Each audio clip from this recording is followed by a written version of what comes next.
దేశ మాజీ ప్రధాని పివి నరసింహారావు వర్ధంతి సందర్భంగా కాంగ్రెస్ పార్టీ జిల్లా మహిళా అధ్యక్షురాలు కాండవ గాయత్రి ఆధ్వర్యంలో గవర్నర్ బంగ్లా దగ్గర ఉన్న ఆయన కాంస్య విగ్రహానికి కాంగ్రెస్ శ్రేణులు పూలమాలలు వేసి నివాళులర్పించారు.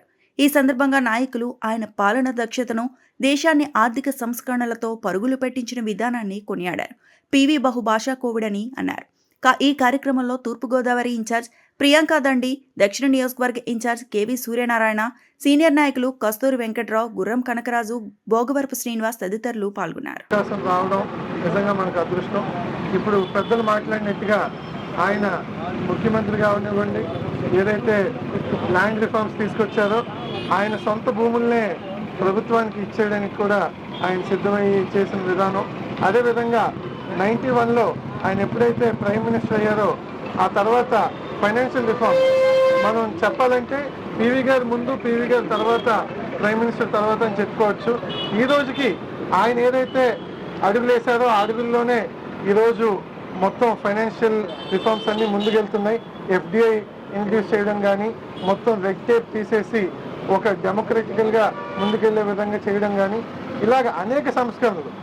ఆయన జీవిత చరిత్ర ముఖ్యంగా మాలాంటి యువకులు తెలుసుకోవడం, అది కూడా రాజకీయాల్లో ఉండాలనుకున్న వాళ్ళు తెలుసుకోవడం అనేది నిజంగా అందరూ చేయాల్సిన పని. అదేవిధంగా మా తాతగారు స్వర్గీయ ద్రోణంరాజు సత్యనారాయణ గారికి, పివి గారికి చాలా సత్సంబంధాలు ఉండేవి. నేను కూడా ఆయన కలిసి ఆయన ఆశీర్వాదం తీసుకునే అవకాశం నాకు కలిగింది. ఇదే విధంగా ప్రతి సంవత్సరం ఇక్కడ పివి గారి విగ్రహానికి పెద్దలందరూ వచ్చి ఆయన స్మరించుకునే అవకాశం మాకందరికీ కలగాలని మరొక్కసారి కోరుకుంటూ సెలవు తీసుకుంటాం. నమస్కారం. ప్రపంచ దార్శనికుడు, ప్రపంచ దేశాలంతా భారతదేశం వైపు వాళ్ళ చూస్తున్న కారణకులైనటువంటి మన ప్రధాని, ఆంధ్రదేశానికి సంబంధించినటువంటి పూర్వ ప్రధాని, ఆంధ్రదేశానికి సంబంధించినటువంటి శ్రీ పివి నరసింహారావు గారు 21వ వర్ధంతి సందర్భంగా పెద్దలు చాలా మంది ఇక్కడికి వచ్చున్నారు. ముఖ్యంగా పివి నరసింహారావు గారు భారతదేశానికి ఏం చేశారు అనే దానికి ఇది ఒకటే నిదర్శనం. ఎందుకంటే ఈ టీవీలు, ఈ వ్యవస్థ, వీటన్నిటిని కూడా ఆయన దార్శనికంగా భారతదేశంలోకి ఎఫ్డిఆర్ను అనుమతించి కొత్త రకాలైనటువంటి ప్రసార మాధ్యమాలను అనుమతించినటువంటి మహానుభావుడు పివి నరసింహారావు. అదేవిధంగా భారతదేశానికి దిశానిర్దేశం చేసిన మహానుభావుడు పివి నరసింహారావు. ఆయన చేసినటువంటి మంచి కార్యక్రమాలు ఒకటి కాదు, వేలల్లో ఉన్నాయి. వాటన్నిటి వల్ల ఇవాళ మన యువతంతా కూడా చాలా అద్భుతమైనటువంటి ప్రగతి పదంలోకి వెళ్ళి అద్భుతమైన కార్యక్రమాలు చేస్తున్నారు. చాలా మంచి ప్రగతికి సాధించడానికి భారతదేశం ఇలా ఉండాలి అని మా చిన్నప్పుడు కళ్ళగన్నటువంటి భారతదేశం దానికి 10 రెట్లుగా పెరిగి ఇవాళ ఉన్నటువంటి అన్ని ప్రభుత్వాలకి మార్గదర్శకుడు పివి నరసింహారావు.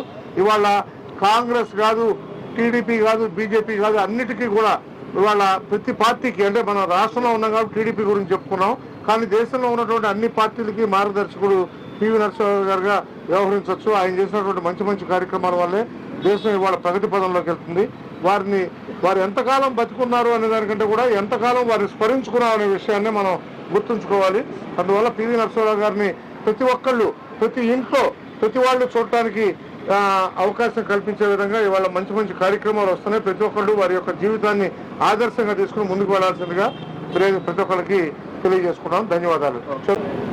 స్వర్గీయ పివి నరసింహారావు గారు కరీంనగర్ జిల్లా, ఉమ్మడి ఆంధ్రప్రదేశ్లోని కరీంనగర్ జిల్లా, ప్రస్తుత తెలంగాణ రాష్ట్రంలోని కరీంనగర్ జిల్లా మంథని గ్రామంలో పుట్టి సుమారు 14 దాకా దేశ భాషలు, 6 విదేశ భాషలు, అవి కాకుండా తెలంగాణ ఉద్యమంలో, అంటే స్వాతంత్రానికి ముందర నైజాం సంస్థానం విలీనం చేయాలన్న ఉద్యమంలో స్వామి రామానంద తీర్థకి ముఖ్య అనుచరుడిగా ఉంటూ జైలు జీవితాన్ని అనుభవించి ఎన్నో ప్రొటెస్టుల్లో పార్టిసిపేట్ చేసి ఆ తర్వాత కాంగ్రెస్లో చేరి కాంగ్రెస్లో అంచెలంచెలుగా సర్పంచ్ స్థాయి నుంచి ముందర రాష్ట్ర ముఖ్యమంత్రి, వివిధ మంత్రిత్వ శాఖలో నిర్వర్తించడమే కాకుండా ఆ తర్వాత దేశంలో హోంమంత్రిగాను, విదేశీ వ్యవహారాల మంత్రిగాను, మానవ వనరుల శాఖ మంత్రిగాను దిశానిర్దేశనం చేయడమే కాకుండా ప్రస్తుతం మనకు ఉన్నటువంటి నవోదయ పాఠశాలలు ఇవన్నీ స్థాపించడం,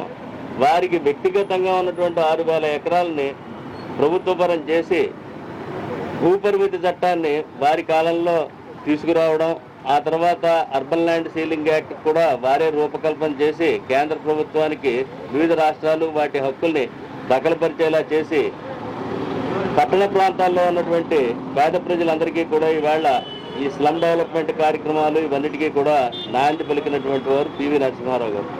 ఆ తర్వాత విదేశీ వ్యవహారాల్లో కూడా వారిదైనటువంటి శైలిలో రాజీవ్ గాంధీ గారి క్యాబినెట్లోనూ అంత ముందర ఇందిరాగాంధీ గారి క్యాబినెట్లోనూ కూడా వివిధ కార్యక్రమాలు చేయడమే కాకుండా లుక్ ఈస్ట్ పాలసీ, అంటే తూర్పు వైపు చూద్దాం, అంటే ఇండోనేషియా, థాయిలాండ్ ఈ కంట్రీస్ మనకి నైబరింగ్గా ఉన్నటువంటి పొరుగు దేశాలతో సత్సంబంధాలు ఉండాలి అని రూపకల్పన చేశారు.